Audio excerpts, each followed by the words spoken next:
Friends ఉన్నారు, ఫ్రెండ్స్గా అప్పటి నుంచి క్యారీ అవుతున్న వాళ్ళలో ఉన్నారు. నాకు హైదరాబాద్ వచ్చినప్పటి నుంచి నాకు రాజీవ్ పరిచయం. వీళ్ళందరూ రాజీవ్, రాఘవ, హర్ష వీళ్ళందరూ అప్పటి నుంచి కంటిన్యూ అవుతున్న వాళ్ళే. తర్వాత ఇండస్ట్రీకి సినిమా రిలేటెడ్గా పరిచయమైన వాళ్ళు, అప్పుడు పరిచయమైన వాళ్ళు స్ట్రగ్లింగ్ స్టేజ్లో ఇప్పటికీ నేను వాళ్ళతో ట్రావెల్ అవుతున్నాను. కొన్ని నేను పనిచేసిన వీళ్ళతోనే లేదు, ఎందుకో ఇంకా ఎవరి పనుల్లో వాళ్ళు ఉండిపోవటం ఏదో ఇదైపోయింది. అనుకోకుండా ఎక్కడైనా కలిస్తే మాట్లాడుకోవడం తప్ప పర్టికులర్గా we are not in touch. Okay okay. ఇండస్ట్రీలో మీకు బెస్ట్ ఫ్రెండ్ ఎవరు? యాజ్ ఆఫ్ నో చెప్పంటే మాత్రం తారక్ అని చెప్తాను నేను. ఓకే. తారక్తో ఎలా పరిచయం మీకు? తారక్ తోటే నాకు బాగా అండి, అంటే తన హీరో ముందు పరిచయం నాకు. మా నాన్నగారు రాసిన ఒక సీరియల్లో హీరో అతను, అందులో విలన్ నేను. అదే షూట్ అయిందా? షూట్ అయింది, టెలికాస్ట్ కూడా అయింది జెమినీలో. భక్త మార్కండేయ అని ఒక సీరియల్. తను యాక్ట్ చేస్తారు. తను మార్కండేయుడు. అది ఎవరికి తెలియదు, జనాలకి చాలా తెలుసు. దానికి హిస్టరీ కూడా వస్తుంది. దానికి మా నాన్న రైటర్, పిఎన్ రామచంద్రరావు గారు ఉన్నారు కదా డైరెక్టర్, ఆయన డైరెక్టర్ దానికి. ఓకే. అందులో నేను యాక్ట్ చేశా. కరెక్ట్గా అది జరిగిన ఒక 1 yearకి తను హీరో అయిపోయాడు. ఫస్ట్ ఫిల్మ్ చేశాడు. గుణశేఖర్ గారి తర్వాత తర్వాత గుణశేఖర్ గారి తను చిన్నప్పుడు కదా, అప్పుడు నాకు తెలియదు. నేను ఐఎమ్ టాకింగ్ అబౌట్ 98 అలా అనుకుంటా. ఆ ప్రాంతంలో చేశాను. అప్పుడు పరిచయం తను చూడటం, అప్పుడు పరిచయం అయింది. బట్ అక్కడి నుంచి పెద్ద కంటిన్యూ అవ్వాల. మాట్లాడుకున్నాం, చాలా యాక్టివ్గా ఉండేవాడు. అప్పుడే చిన్నవాడు బాగా. నాకు అప్పుడే అసలు ఇంత హైపర్గా ఉన్నాడు మనిషి అనుకునేవాడు. ఇంత హైపర్ అసలు అప్పుడే చాలా కాన్ఫిడెంట్గా ఉండేవాడు. నేను ఏదో చేసేస్తాను ఇండస్ట్రీలో అని చాలా కాన్ఫిడెంట్గా ఉండేవాడు. వాళ్ళ అమ్మగారు వచ్చేవాళ్ళు అప్పుడు వెకేషన్కి. అప్పుడు పరిచయం నాకు ఆవిడ, తారక్. తర్వాత మళ్ళీ ఈలోపు హీరో అయిపోయాడు. మధ్యలో ఈ గ్యాప్, నేను ఏదో నా స్ట్రగుల్స్లో నేను ఉన్నాను. మళ్ళీ మధ్యలో 1-2 సార్లు కలవటం. మళ్ళీ అశోక్ చెప్పడానికి, కథ చెప్పడానికి అఫీషియల్గా ప్రొఫెషనల్గా కలిశాను. కథ చెప్పడానికి. ఈ 10 ఏళ్లలో ట్రావెల్ అవుతున్నాను. ఈ 10 సంవత్సరాల్లో చాలా దగ్గర అయిపోయాడు, చాలా క్లోజ్ అయిపోయాడు తారక్. అలాగే రాజా, రాజు, రాఘవ వీళ్ళందరూ అంతే, అంత క్లోజ్ ఫ్రెండ్స్ అయిపోయారు. సో మీకు ఫస్ట్ హీరో ఇలా ఈజీ అయిపోయింది అనమాట, అంతేనా? అంటే ఒకవేళ తారక్ లేకపోతే కనుక మీకు మొదటి సినిమా ఇంత ఈజీ అయ్యుండేదా అని అన్నది. సినిమా చేయగలనేమో కానీ అండి, మొదటి సినిమా ఇంత పెద్ద స్టార్ తోటి నేను ఇంట్రొడ్యూస్ అవుతానని మాత్రం చిన్న విషయం కాదు ఇది. ఎందుకంటే నేను అడగలేదని తనే చెప్పాడు, నువ్వు డైరెక్టర్ అవుతావు, నాకు నమ్మకం ఉంది, మంచి ఖర్చు చేసుకో, నేను చేస్తాను ఈ సినిమా అని చెప్పి 3 ఏళ్ళు అయింది. సో మీదే లేట్. నేను కథ రాసుకున్న మధ్యలో, బట్ ఈలోపు తన కమిట్మెంట్స్ మధ్యలో మళ్ళీ తనకే టెంపర్ రాశాను. ఇవన్నీ జరిగినాయి. ఫైనల్లీ ఇప్పుడు కుదురుతున్నాయి అంతే అన్నీ. మీరు లీడర్కి డబ్బింగ్ చెప్పారా? ఎక్కడ ఏ క్యారెక్టర్ అండి? అయ్యో 2-3 క్యారెక్టర్లు చెప్పించారు ఊరినే సహజంగా. చిన్న చిన్న డైలాగులు చెప్పించారు. మన పిఎన్ రామచంద్ర గారి సినిమా ఏంటది? పిఎన్ రామచంద్ర చిత్రంబల్లారావు ఆయన, అలాగే మా ఫ్యామిలీ ఫ్రెండ్ ఆయన. సో నా ఇంట్రెస్ట్ చూసి ఊరికే సరదాగా చెప్పు డబ్బింగ్, నా వాయిస్ నచ్చింది వాళ్ళకి బాగా. ఊరికి చెప్పమంటే అప్పటికి నేనేం అవలా, వచ్చి చెప్పాను. 2-3 క్యారెక్టర్లు చెప్పించారు లీడర్లో. లీడర్ అంటే ఇది రానా లీడర్ కదా? ఈ లీడర్ కాదు, అదే.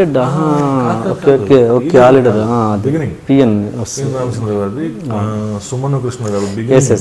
అది ఓకే ఓకే. అదే తర్వాత నేను 2-3 డబ్బింగ్ చెప్పాను. నేను యాక్టర్ అయిన తర్వాత కూడా మన చిన్న అని సినిమా దాసరి గారి అబ్బాయిది, తనకి నేనే చెప్పాను అరుణ్కి. అరుణ్కి మళ్ళీ ఇంకో సినిమాలో కూడా ఒరే తమ్ముడు అని శ్రీహరి వాళ్ళు చేసిన సినిమా, అందులోనూ అరుణ్కి నేనే చెప్పా. తర్వాత శ్రీకాంత్ బ్రదర్ అనిల్ అని ఉంటాడు, బడ్జెట్ పద్మనాభం సినిమా ఉంది, అందులో అనిల్కి నేనే చెప్పా. ఇప్పటివరకు పీక్ బాగా ఎంజాయ్ చేసిన స్టేజ్, ఆ పాయింట్ ఏదైనా కావచ్చు, అదే డైరెక్టర్గా, రైటర్గా కావచ్చు, ఇంకెనీథింగ్ మీరు మ్యారేజ్ చేసిన లవ్ మ్యారేజ్ అయ్యి ఉండొచ్చు, లేదా ఇంకే పర్సనల్ లైఫ్ అంటున్నారా? Anything, professional are personal. అలా అన్నీ చూసుకుంటే ఒక 2-3 ఉన్నాయి సార్. మొదటి సక్సెస్ యాజ్ ఎ రైటర్. ఏంటది? కిక్. అదే నా ఫస్ట్ సక్సెస్. ఓకే. ఆ రోజు నేను మర్చిపోలేను. ఆ రోజే నాకు ఈ పరిశ్రమలో నూకలు ఉన్నాయి అనే నమ్మకం నాకు కలిగిన రోజు. నేను ధైర్యంగా ఇక్కడ ఉండొచ్చు. ఆ సక్సెస్ నేను మర్చిపోలేను. 2 టెంపర్ సినిమాకు పొందిన గౌరవం, ఆ రెస్పెక్ట్ మర్చిపోలేను. ఎలాంటిది అది? ఆ సినిమాకి చాలామంది మేబీ అందరూ కోర్టు చేసేటప్పుడు ఆ కోర్టు క్లైమాక్స్ గురించి మాట్లాడతారు, దానివల్ల ఏంటో తెలియదు. కానీ చాలా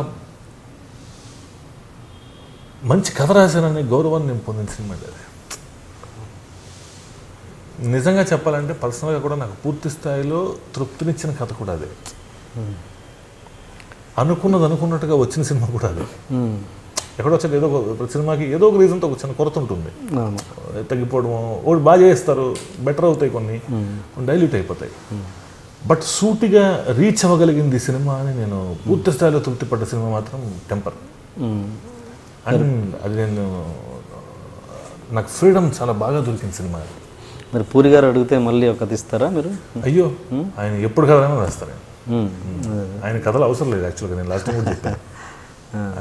ఎందుకు మరి మీ ఇద్దరికి ఎలా కుదిరింది ఆ సినిమా? అది ఎన్టీఆర్ వల్లే. ఓకే. ఎన్టీఆర్ వల్లే నాకు పూరి ఇద్దరు పరిచయం అయ్యారు. వాళ్ళకేదో అనుకున్న కథ సెట్ అవ్వకపోవడంతో తనకి అప్పటికే దీని తాలూకు టెంపర్ ఐడియా తెలుసు. తనకు బాగా ఇష్టం. ఒకసారి ఎప్పుడు బయట కథ కూడా చేస్తావని అడిగారు. అడిగితే నాకు తెలియదు ఇవేమి. అడిగితే కథ బాగుండి చేస్తాను అన్నారు ఆయన. వాటి నన్ను పిలిచి చెప్పండి. నేనే హెసిటేట్ చేశాను. ఆయన ఆల్రెడీ ప్రూవ్డ్ రైటర్, బ్రహ్మాండ రైటర్ ఆయన. ఆయనకి మళ్ళీ చెప్పడం కరెక్టా కాదా ఇదని. లేదు నువ్వు వెళ్ళి చెప్పు, ఇబ్బంది పడద్దు అంటే దాని చేసి చెప్పాను ఆయనకి. ఆయన అసలు అంత ఫ్రెండ్లీ పర్సన్ నేనైతే చూడాలి. అంటే అంతమంది కలవలేదా మీరు? జస్ట్ తిరగడం వేరండి. జస్ట్ మనుషులు ఎంత సందర్భంలో కలిస్తే మాట్లాడుకోవడం వేరు, ఆ మనిషితో ప్రయాణం వేరు. అంటే మీకు కంఫర్టబుల్ డైరెక్టర్ మరి సూరి కంటే పూరి అనుకోవచ్చా? అలా ఏం లేదు. కంఫర్ట్ లెవెల్స్ మనము అట్లా చేయలేము. బట్ ఎక్కడైనా కూడా ఉంది. ఇప్పుడు అంటే మీరు ఈ క్వశ్చన్ ఎలా చెప్పాలంటే, ఇప్పుడు సూర్యుని అడిగారు అనుకోండి, చేసిన సినిమాల్లో నీకు బాగా నచ్చిందంటే ఒక సినిమా చెప్తాడుగా, అన్నీ చెప్పలేడుగా, తన సినిమాలే. ఒకటి ఉంటుంది, ఒక చిన్న అదేదో ఎక్కువ తృప్తినిచ్చేది. మన నా కథలేగా ఇవన్నీ. టెంపర్ రేసుగురం చాలా ఇష్టం అని చెప్పారు.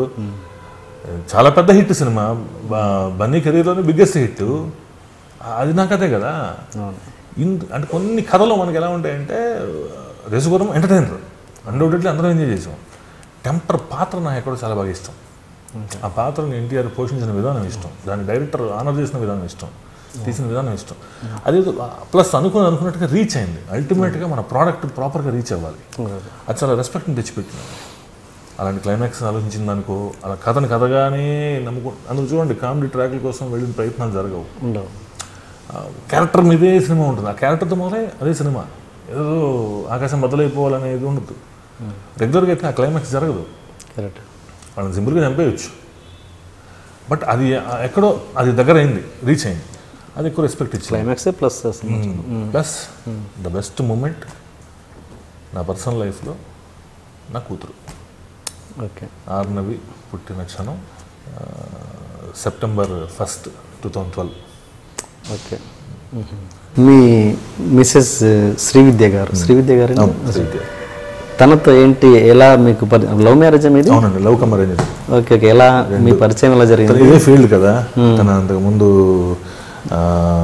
ఆట ప్రోగ్రామ్స్ ఇవన్నీ కూడా చేసి ఉంటాను. సో తను నాకు ఎక్కడ పరిచయం అయింది. అయిన తర్వాత తను నాకు నచ్చింది, తనకి నేను నచ్చాను.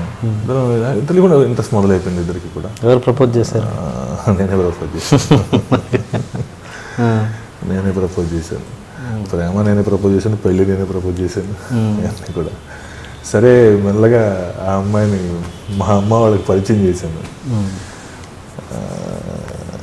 లవ్ అని చెప్పకుండా పరిచయం చేశాను. చేస్తే పరిచయం అయితే వాళ్ళకి అమ్మాయి నచ్చింది. అలా ఏదో వాళ్ళే లేదు చేసుకో అమ్మాయి, నేను నాకు చెప్తే నేను చేసుకున్నట్టు ఆ టైంకి ఇంటర్కాస్ట్ ఏం కాదు ఓకే. సో అలా 2009లో I got married. Okay okay. మీకు ఇప్పుడు పాప అనుకుంటా? పాప. తను ఏంటంటే ఇప్పుడు యాక్టింగ్ చేస్తున్నారా? మధ్యలో కొంచెం చేసింది, కొంచెం పాపను చూసుకుంటూ ఇది ఉంది తనకి. ఇప్పుడు ప్రొడక్షన్ బాగా ఇంట్రెస్ట్. Okay okay. అది చేయాలని ఉంది తనకి. మేబీ ఇంకో 1-2 ఇయర్స్లో డెఫినెట్గా తనతో ఒక ప్రొడక్షన్ హౌస్ స్టార్ట్ చేస్తాను. ఓకే. అంటూ సిఆర్ యాజ్ ప్రొడ్యూసర్ తనకి బాగా ఇంట్రెస్ట్ ఉంది, టీవీ ఏదైనా చేసుకుంటున్నట్టుంది. అదే